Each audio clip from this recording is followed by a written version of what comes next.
Olá, boa tarde. Sejam bem-vindos a mais uma edição de Mercado e Companhia. Vamos aos destaques de hoje. Tensão entre Estados Unidos e China aumenta. O governo americano ordena fechamento de consulado chinês no Texas. Pequim ameaça retaliação. Em Houston, nos Estados Unidos, policiais e bombeiros foram acionados após relatos de que documentos estavam sendo queimados no consulado da China. E nesta edição você vai ver os impactos da instabilidade geopolítica no mercado agrícola e mais. O ministro da Economia, Paulo Guedes, entregou o projeto de reforma tributária do governo ao Congresso. Agronegócio afirma que texto veio melhor do que o setor esperava. Dólar cai e a cotação volta ao menor patamar em mais de um mês. Em julho, o recuo da moeda norte-americana já supera 5%. E Meia aponta que pecuarista que faz a cria, a recria e a engorda tem o menor custo em um ano lá em Mato Grosso. E você vai ver também que mesmo com atraso na colheita de café, produtores de Minas Gerais estão otimistas com a nova safra. Tudo isso e mais, agora o Mercado e Companhia já está no ar. A tensão entre Estados Unidos e China aumentou depois de o governo norte-americano exigir o fechamento do consulado chinês em Houston, no Texas. Em resposta, Pequim ameaçou uma retaliação se Washington não reverter a decisão. O governo dos Estados Unidos confirmou hoje que exigiu de Pequim o fechamento do consulado chinês em Houston, no estado do Texas. De acordo com a porta-voz do Departamento de Estado americano, Morgan Ortagus, a decisão tem o objetivo de proteger a propriedade intelectual americana e informações privadas do país. Em resposta, Pequim ameaçou uma retaliação se Washington não reverter a decisão. E de acordo com informações da agência Reuters, o país asiático já avalia fechar o consulado dos Estados Unidos na cidade de Wuhan. Em Houston, nos Estados Unidos, policiais e bombeiros foram acionados após relatos de que documentos estavam sendo queimados no consulado chinês. A informação é do site de notícias local, Click to Houston.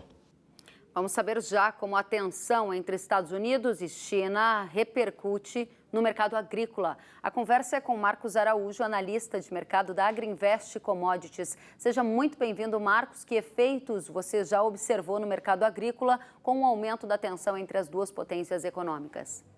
Olá, Kellen. Boa tarde a todos. Ainda no mercado agrícola, as primeiras repercussões foram tímidas, tanto que a soja em Chicago cai 2 centavos nesse momento, o milho tem uma alta de 4 centavos na Bolsa de Chicago. Agora há pouco, Kellen, traders do mercado físico norte-americano reportaram a venda de 5 navios de soja dos Estados Unidos para a China, uma vez que a soja americana, a partir de setembro, chega em torno de $12 mais barato na China do que a soja brasileira.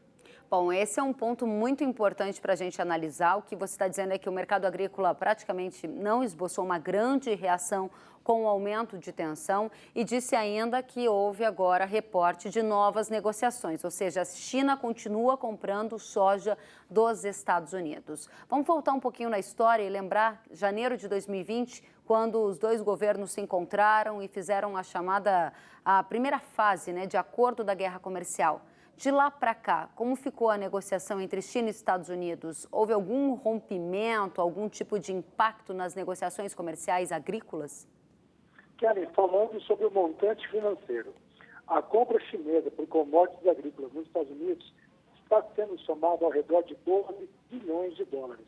Conforme a meta pré-estabelecida, esse ritmo de comercialização deveria estar ao redor de 20 bilhões de dólares, ou seja, um ritmo bem menor em relação à meta projetada entre os dois países. No entanto, eu acredito que se a China for retaliar os Estados Unidos, devam ser com outros produtos acabados, exceto as commodities agrícolas, porque também a China vem de uma escassez, principalmente de carne suína, e agora vem tendo uma recuperação do rebanho suíno, e isso vai exigir mais commodities agrícolas, principalmente soja, que vai virar o farelo e vai virar a proteína animal. E o Brasil não tem soja suficiente para atender toda essa demanda chinesa ao ponto de neutralizar a oferta norte-americana. Bom, o que você está trazendo para a nossa audiência é que os efeitos que a Agrinvest enxerga do aumento de tensão entre China e Estados Unidos são limitados para o mercado agrícola. Você não enxerga uma tendência de mudança nos patamares observados, por exemplo, no mercado internacional, ou da China aumentar o apetite pela soja do Brasil nos próximos meses, em decorrência dessas tensões que estão, parece, aumentando? Kelly, o efeito dessas tensões vai ser a prioridade para a soja brasileira a partir de fevereiro. Estou falando da soja safra nova. Por exemplo, essa soja agora, 19,20 que nós colhemos, a comercialização do Brasil já passa de 90%. Nós temos aqui no Brasil várias regiões, pelo interior, por exemplo, no Rio Grande do Sul, soja praticada no interior ao mesmo nível de preço do porto. Isso mostra a falta de produtos pelo interior do Brasil.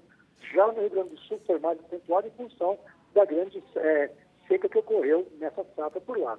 Agora, também em outras regiões do Brasil, como você vê, esse histórico do prêmio local está muito fortalecido, que mostra essa escassez. O Brasil não tem soja suficiente, como eu disse, para atender a China até a entrada da nossa safra nova, que ocorre normalmente lá para o final de janeiro do próximo ano. Agora, o produtor que nos acompanha está de olho na tensão entre Estados Unidos e China e também no mercado de câmbio. Daqui a pouco a gente vai trazer mais detalhes aqui no Mercado e Companhia, Marcos, mas o dólar atingiu a mínima hoje de R$ 5,09. A queda forte observada para o dólar neste mês de julho, que já supera 5% de recuo na moeda norte-americana, impacta hoje também o mercado agrícola do Brasil? Certamente, Kelly. Essa queda nos dias aí de mais de 15 centavos por saca na taxa de câmbio, isso representa uma queda de pelo menos R$ 3 a R$ 4 por saca aqui ao nível de porto. No entanto, na contramão, que tem favorecido diminuir esse impacto do dólar são essa alta dos prêmios da soja na exportação. Mas, sem dúvida alguma, isso afeta diretamente o agricultor, conforme nós vimos alertando. Principalmente para aqueles sojicultores que compraram seus insumos com dólar de 5,40, 5,60 e não fizeram uma venda futura para a safra nova para aproveitar essa curva do dólar positiva, e esse daí tem um impacto muito negativo sobre sua rentabilidade futura, Kelly. Tá certo. Marcos Araújo, muito obrigada pela presença. Desejo a você uma boa tarde e volte sempre. Obrigado, igualmente. O ministro da Economia, Paulo Guedes, entregou ontem aos presidentes da Câmara, Rodrigo Maia, e do Senado, Davi Alcolumbre, a proposta de reforma tributária do governo. A primeira de 4 partes a serem entregues unifica os impostos PIS/COFINS para criar a contribuição social sobre operações com bens e serviços. No projeto, o agronegócio recebeu o regime diferenciado. O projeto de lei enviado ao Congresso pelo Poder Executivo unifica os impostos PIS e COFINS para criar a CBS, a Contribuição Social sobre Operações com Bens e Serviços. O imposto teria alíquota fixa de 12% e caráter não cumulativo. Isso significa que o recolhimento do tributo deve ser feito pelo fornecedor de bens ou serviços. Na próxima etapa do mercado, quem adquirir esse bem ou serviço deve pagar pelo valor da mercadoria mais o tributo que já foi recolhido, gerando assim créditos. A ideia é que o imposto seja sempre repassado no valor de venda, de forma que os consumidores acabem pagando pelo tributo. Se você é uma indústria, um comércio, um setor de serviços, não importa, você vai pegar todo o conjunto das notas fiscais das suas compras, pregar do lado esquerdo da sua parede. E no final do mês você vai pegar todas as suas notas fiscais de venda e vai pregar do lado direito da parede. No final do mês, some as notas fiscais de venda, veja quanto tem de tributo a pagar, some as notas fiscais de compra, veja quanto de tributo já foi pago nessas compras e confronta um com o outro, resultando no tributo a pagar. O CBS deve incidir sobre pessoas jurídicas e plataformas mediadoras de comércio digital, quando o vendedor for uma pessoa física que não emite nota fiscal. Por razões técnicas ou constitucionais, a proposta ainda sugere a aplicação de isenções e alguns sistemas diferenciados. As cooperativas estariam entre os beneficiados. Com isso, operações entre cooperativas e associados seriam isentas do CBS. Pela proposta, sindicatos, templos religiosos e instituições filantrópicas também estariam entre os que não contribuem. O imposto também não incidiria sobre as exportações. No regime agrícola, para não haver cumulatividade, já que produtores rurais são pessoas físicas, Quem adquirir produtos agropecuários in natura ou contratar transportadores autônomos poderá calcular e se apropriar do crédito presumido. A proposta também prevê isenção do CBS para alguns produtos integrantes da nomenclatura comum do Mercosul, como soja, trigo, milho, hortaliças, peixes, carnes e animais vivos. Os produtos da cesta básica também receberam isenção, mas esse benefício deve ser perdido na próxima proposta a ser entregue pelo Ministério da Economia. Nessa primeira fase, a gente não mexeu na isenção dos tributos da cesta básica, exatamente para que esse programa seja desenhado junto com esse novo programa de transferência de renda, ou Renda Brasil, ou o que quer que seja, que ainda vai ser discutido e apresentado formalmente aqui pelo Ministério. Neste primeiro momento, as importações de produtos da cesta básica também estariam isentos do CBS. Durante o coletiva de imprensa, o secretário especial da Receita Federal, José Barroso Toches, anunciou que o Ministério da Economia tem feito reuniões com estados e entidades que representam os municípios para que juntos eles cheguem a um consenso sobre a reforma dos tributos regionais, como o ICMS e o ISS. Nas próximas semanas, o governo também pretende apresentar a proposta de mudança do IPI, o Imposto sobre Produtos Industrializados.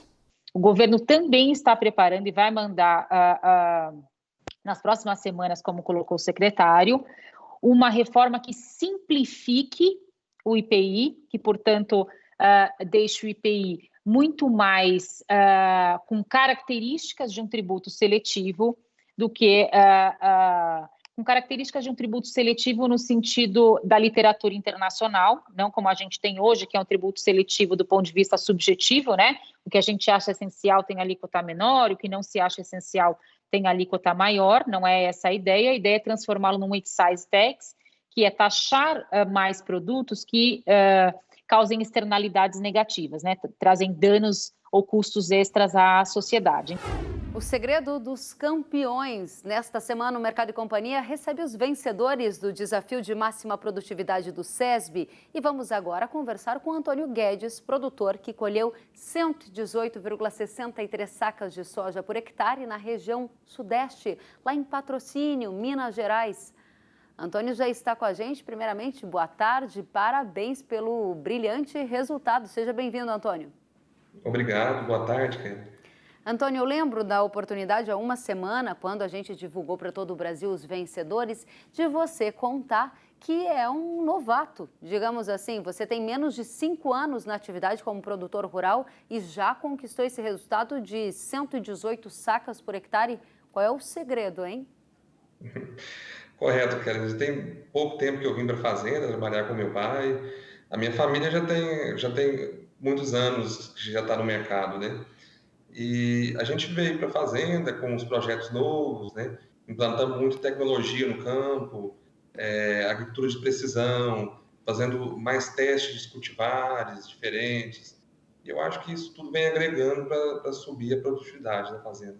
Você acha que os testes de cultivares, esse é um ponto bastante importante que eu tenho observado entre os segredos dos campeões, que é dedicar a área ao cultivo, mas estar sempre experimentando. Qual é a área que você dedica a experimentar novas cultivares? Como que se dá isso na rotina da fazenda?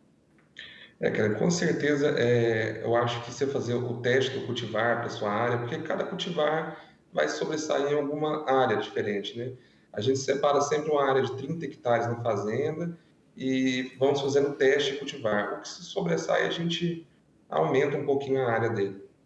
Bom, diga pra gente, além de testar, cultivar, você escolhe as áreas de uma maneira mais especial? Como é que você está fazendo a dedicação ao cultivo da soja na sua propriedade? Olha, a gente sempre separa as áreas de forma diferente.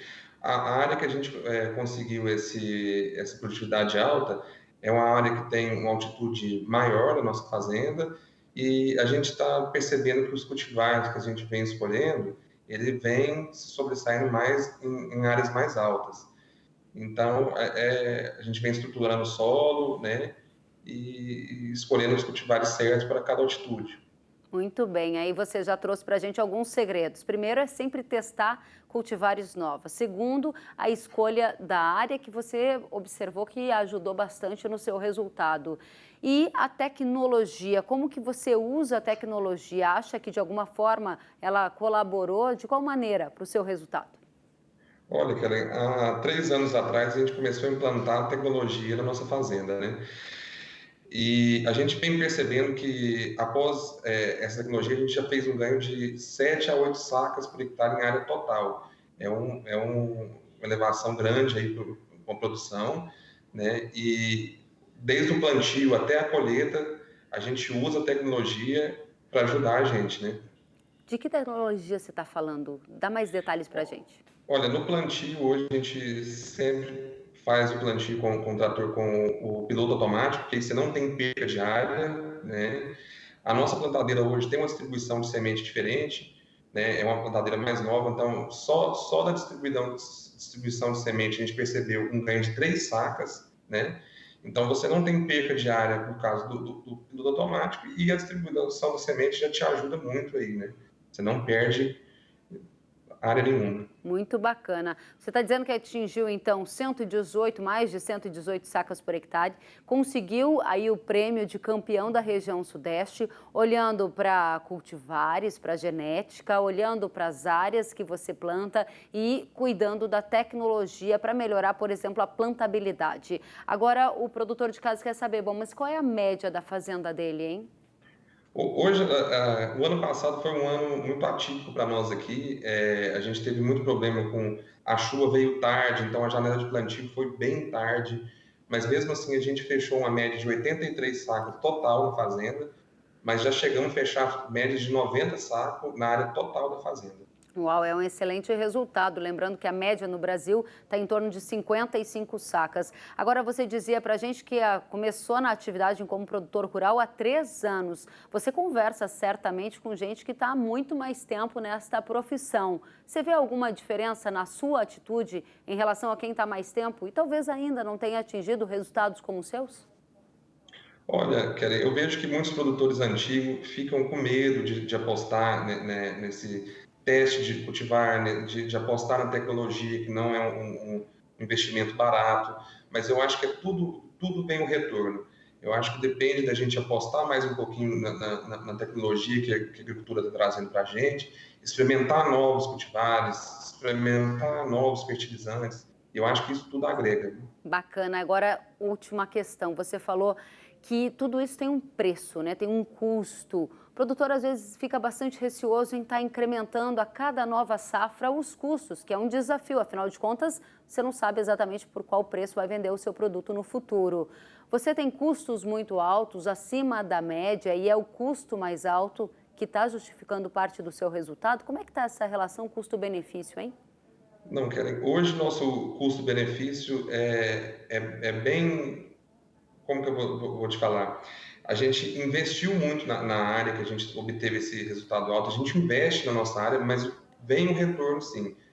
Sobra dinheiro no bolso do produtor, com certeza. Aqui tem vizinhos nossos que trabalham no mesmo padrão que a gente.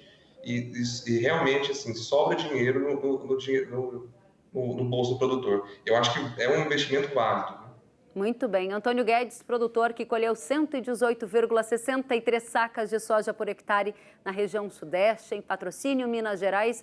Jovem produtor com 3 anos de experiência, já esbanjando resultados de sucesso. Parabéns pela realização, ótimos resultados. Volte sempre e obrigada por dividir os seus segredos. Obrigado. Até a próxima. Sentiu falta de algum conteúdo? Acesse canalrural.com.br.